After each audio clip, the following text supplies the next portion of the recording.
Hallo daar. Ek hoor so baie van mammas wat sê hulle kinders vergeet dikwels die werk wat hulle verlede week vasgelê het. En nou moet hulle weer daai gedeeltes van die syllabus vaslê. Ja, mense werk is net nooit klaar nie, nê?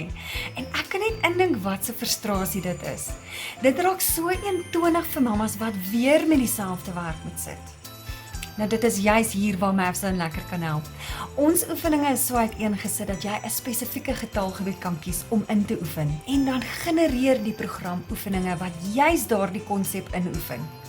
En ons sleutel tot sukses is die onmiddellike terugvoer wat kinders ontvang. Nou elke kind werk op sy eie tyd en eie sterkte van sy leervermoë. Nou hierdie stelsel is ontwikkel deur besorgde ouers wat reeds deur hierdie pyne is en deur die kennis en insigte van verskeie grondslagfase departementshoofde, sowel as remedierende afdelings by skole. Ons maak die lewe vir kinders en ouers makliker en geordend tydens die huiswerkroetine. Nou ons motto is nie verniet keep up rather than play catch up nie. Klik gerus op die skakel of knoppie om meer te hoor hoe Mavzone jou lewe makliker kan maak.